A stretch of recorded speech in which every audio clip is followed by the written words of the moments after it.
Welcome to study channel. मेरा नाम है मोहम्मद कैसर। प्रतियोगी छात्रों की नाराज़गी भाजपा को भारी पड़ गई, स्पेशली उत्तर प्रदेश में। बहुत सारी भर्तियां रुकी हुई हैं। नई भर्तियों के इंतज़ार में छात्र ओवर एज होते जा रहे हैं। भ्रष्टाचार के मामले लगातार परीक्षाओं में आ रहे हैं और यही कारण है कि बीजेपी का उत्तर प्रदेश में इतना खराब परफॉर्मेंस लोकसभा चुनाव में हुआ है। यूपीपीएससी के रिक्रूटमेंट की सीबीआई जांच का नतीजा 7 साल के बाद भी पता नहीं चल पाया और तमाम भर्तियों के विज्ञापन फंसे हुए हैं। ये आप देख सकते हैं आई कनेक्ट न्यूज़पेपर और यहाँ से ये जानकारी दी जा रही है कि छात्रों की जो नाराज़गी है ये काफ़ी भारी पड़ी है उत्तर प्रदेश बीजेपी के परफॉर्मेंस पर। बार बार अभ्यर्थी गुहार लगाते रह गए कि भर्तियां निकाली जाएं, लेकिन ऐसा हो नहीं पाया। आप देख सकते हैं कि कौन कौन भर्ती कब आई थी। खंड शिक्षा अधिकारी की भर्ती पिछली आई थी 2019 में, उसके बाद तब से अभी तक कोई भर्ती आ नहीं पाई। लोअर पीसीएस 2019 में आया था, टेक्निकल असिस्टेंट 2015, एलटी ग्रेड 2018, राजकीय प्रवक्ता जीआईसी लेक्चरर की जो भर्ती होती है यूपीपीएससी से 2020 में पिछली भर्ती आई थी। असिस्टेंट प्रोफेसर 2021 में आया था। प्राथमिक शिक्षक भर्ती 2018 में आया था 69,000 वाला, उसके बाद कोई भर्ती आ नहीं पाई। ये कुछ कारण हैं दोस्तों जिसकी वजह से छात्र काफ़ी ज़्यादा नाराज़ थे। एक तरफ बीएड प्राइमरी से बाहर हो गया, दूसरी तरफ बीटीसी या डीएलएड वाले छात्र जो प्राइमरी की भर्ती का इंतज़ार कर रहे थे वो भी भर्ती नहीं आई 2018 के बाद। दोनों खेमा नाराज़ हुआ। अन्य जो भर्तियां हैं वो निकल नहीं पाई। वन दरोगा भर्ती 2018 में आया था पिछला, बोरिंग टेक्नीशियन 2019 में आया था, वन रक्षक 2018 में आया था और भी तमाम भर्ती आप देख सकते हैं। यूपी ट्रिपल की भर्तियों का तो और भी ज़्यादा बुरा हाल है। एक तो भर्ती आती नहीं है, आती है तो फिर पद काफ़ी कम रहते हैं, परीक्षा नहीं होती है, परीक्षा होती है तो रिज़ल्ट नहीं आता है, रिज़ल्ट आता है तो उसमें फिर विवाद हो जाता है, भ्रष्टाचार के मामले आ जाते हैं, ज्वाइनिंग नहीं हो पाती है। तो सरकार को अब इन मुद्दों को लेकर सीरियस होने की आवश्यकता है। साथ ही साथ प्राथमिक शिक्षक भर्ती को लेकर भी सरकार विचार यदि नहीं करेगी तो आगे और भी दिक्कत बढ़ेगी और छात्र और भी ज़्यादा नाराज़ होंगे। एलटी ग्रेड शिक्षक भर्ती को लेकर छात्र 2018 के बाद से ही इंतज़ार कर रहे हैं। बीएड की समकक्ष अर्हता का मामला आज तक हल नहीं हो पाया, जिसकी वजह से एलटी ग्रेड जैसी प्रवक्ता वगैरह खंड शिक्षा अधिकारी की भर्ती भी फंसी हुई है। देखना होगा सरकार कितना जल्दी इस मामले पर सीरियस होती है और नई भर्तियों पर कितना जल्दी वो काम शुरू करते हैं।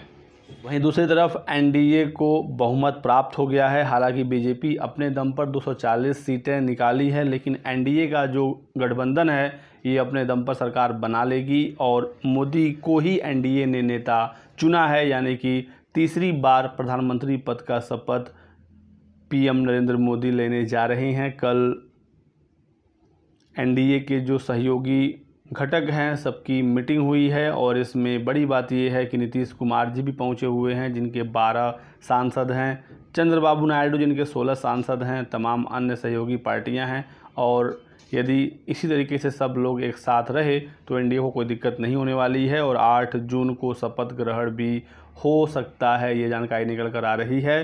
पीएम मोदी ने कहा कि एनडीए के सहयोगियों से मुलाकात हुई, हम देश को तरक्की के पथ पर और आगे ले जाएंगे, हम 140 करोड़ देशवासियों की सेवा करेंगे और विकसित भारत बनाने की दिशा में काम करेंगे।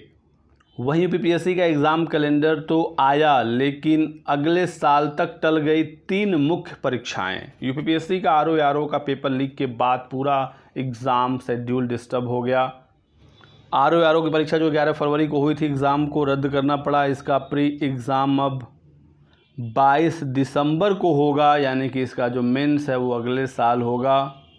स्टाफ नर्स भर्ती परीक्षा का प्री 8 सितंबर को होगा, इसका भी मेंस अगले साल होगा। पीसीएस की परीक्षा 27 अक्टूबर को होगी और इसका भी जो मेंस है वो अगले साल ही हो सकेगा। तो ये सभी परीक्षाएं इसी साल होनी थी, लेकिन पेपर लीक के कारण एग्ज़ाम को आगे बढ़ाया गया। जब प्री आगे बढ़ गया तो मेंस ऑटोमेटिक आगे बढ़ जाएगा। वहीं यूपीपीएससी पर एक गंभीर आरोप लगा है। हाईकोर्ट ने पीसीएसजे मुख्य परीक्षा की आयोग से मंगाई उत्तर पुस्तिकाएं। याची अभ्यर्थी ने आरोप लगाया था कि अंग्रेजी की उत्तर पुस्तिका में बदली गई है हैंड राइटिंग। देख सकते हैं हैंड राइटिंग बदलने के आरोप पर पीसीएसजे की कॉपी तलब हुई है। आरटीआई के तहत उत्तर पुस्तिका देखने के बाद अभ्यर्थी ने गंभीर आरोप लगाए हैं। देखना होगा इस मामले में क्या होता है।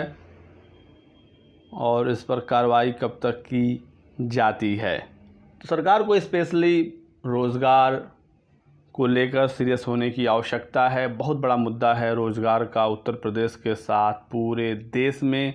सभी आयोगों का एक एग्ज़ाम कैलेंडर जारी हो, समय से भर्तियां हो, समय से रिज़ल्ट आए, पारदर्शी तरीके से नियुक्तियां हो, पेपर लीक जैसी घटनाओं पर सरकार सख्त हो।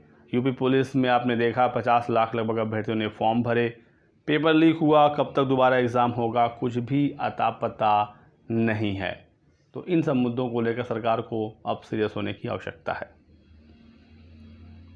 बाकी आगे और भी कोई अपडेट होगी, जानकारी निकलेगी, सूचना आपको दिया जाएगा। आप हमारे साथ जुड़े रहिएगा, वीडियो को लाइक कर दें, चैनल को सब्सक्राइब कर लीजिए और हमारे साथ बने रहिए। Thanks for watching.